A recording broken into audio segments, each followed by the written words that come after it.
नमस्कार, नेशनल पंचायत देख रहे हैं आप और मैं हूं आपके साथ नवीन कुमार। और वीडियो में आगे बढ़ने से पहले आप सबसे अनुरोध कि वीडियो को अंत तक जरूर देखें ताकि आप जंगपुरा के विधानसभा सीट के सभी चुनाव समीकरणों को समझ पाएं और 2025 के विधानसभा चुनाव का आकलन भी सही तरीके से कर पाएं। अगर हम बात करें 2025 के विधानसभा चुनाव की, तो यहाँ पर बीजेपी, कांग्रेस और आम आदमी पार्टी की तरफ से अपने उम्मीदवारों की घोषणा कर दी गई है। आम आदमी पार्टी की तरफ से दिल्ली के पूर्व यहाँ पर शिक्षा मंत्री मनीष सिसोदिया चुनाव मैदान में है, तो वही कांग्रेस की तरफ से फरहद सूरी यहाँ पर चुनाव मैदान में, तो तरविंदर सिंह मारवा को बीजेपी ने टिकट दिया है। अगर हम बात करें 1998 से लेकर 2020 के विधानसभा चुनाव की, तो जो रिसेंटली चुनाव हुआ 2020 का, उसमें यहाँ पर प्रवीण कुमार जो आम आदमी पार्टी के कैंडिडेट थे, उन्होंने बीजेपी के सरदार इमप्रीत सिंह बख्शी को 16,063 वोट से हराया था। यानी कि 50% से ऊपर यहाँ पर आम आदमी पार्टी को वोट मिले और बीजेपी को मिलता है सिर्फ 32.77%। यानी कि बीजेपी का वोट शेयर हम कह सकते हैं कि ठीक ठाक रहा। कांग्रेस की बजाय कांग्रेस के तलविंदर सिंह मारवा यहां से चुनाव लड़े थे, उनको 13,565 वोट मात्र मिल पाए। अगर हम इसे थोड़ा पीछे जाएं 2015 के विधानसभा चुनाव में, तो यहाँ पर प्रवीण कुमार जो आम आदमी पार्टी की तरफ से उस समय भी कैंडिडेट थे, उनको 43,927 वोट मिलते हैं। यानी कि 44,000 के करीब वोट उनको मिलते हैं।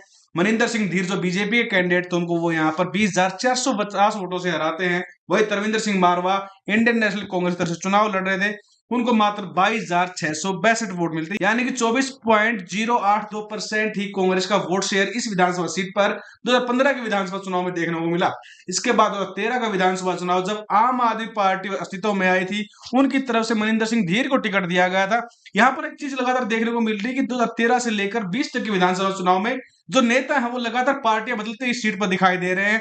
यहाँ पर हालांकि प्रवीण कुमार लगातार 2 बार यहाँ विधायक रहे आम आदमी पार्टी की तरफ से, लेकिन इस बार मनीष सिसोदिया को टिकट देने के लिए उनको वहां से साइड लाइन कर दिया गया। अगर हम बात करें 2013 के विधानसभा चुनाव की, तो यहाँ पर तरविंदर सिंह मारवा इंडियन नेशनल कांग्रेस की तरफ से सेकंड पोजीशन पर रहे 27,957 वोटों के साथ, और उनको हार का सामना करना पड़ा। फाइट काफी कट टू कट यहाँ पर दिखाई दे रही थी। आम आदमी पार्टी और कांग्रेस की मात्र 1744 वोटों से हार जीत का यहाँ पर फैसला हो पाया, और पंकज जैन जो बीजेपी की तरफ से चुनाव लड़ रहे थे, उनको 18,978 वोट मिलते हैं। यानी कि 24% वोट शेयर यहाँ पर बीजेपी का इस विधानसभा सीट पर 2013 के विधानसभा चुनाव में रहा। और इसके बाद 2008 की हम बात करें, तो यहाँ पर तरविंदर सिंह मारवा इंडियन नेशनल कांग्रेस तरफ से चुनाव लड़े थे, उनको यहाँ पर जीत हासिल हुई थी। 13,951 वोट से उन्होंने मनजिंदर सिंह सिरसा को चुनाव मैदान में हराया था।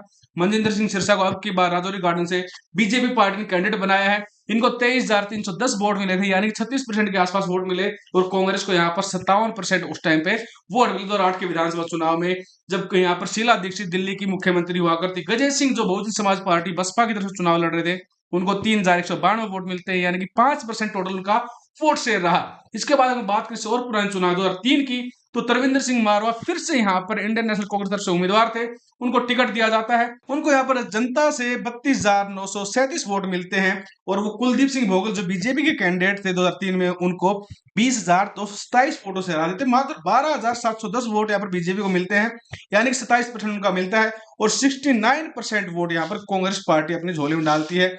राजन तनेजा थे, इंडिपेंडेंट यहाँ पर चुनाव लड़ रहे थे, उनको मात्र 2% वोट मिलते हैं, यानी कि 1,009 वोट के साथ उनको यहाँ पर एक तरह से जनता ने नकार दिया, सिरे से नकारते हुए यहाँ पर उनको तीसरे स्थान पर रखा। अगर इसके बाद बात करें हम जंगपुरा विधानसभा के 1998 के विधानसभा चुनाव की, तो यहाँ पर तरविंदर सिंह मारवा, उनको यहाँ पर 28,384 वोट मिले थे, और उन्होंने 11,919 वोट, यानी कि लगभग 12,000 वोटों से यहाँ पर वीर बहादुर बीजेपी के जो कैंडिडेट थे, उनको चुनाव मैदान में हराया था। यहाँ पर कांग्रेस पार्टी को 51% वोट मिले थे। और ये वो चुनाव था जब दिल्ली में प्याज की महंगाई के कारण बीजेपी को हार का सामना करना पड़ा था।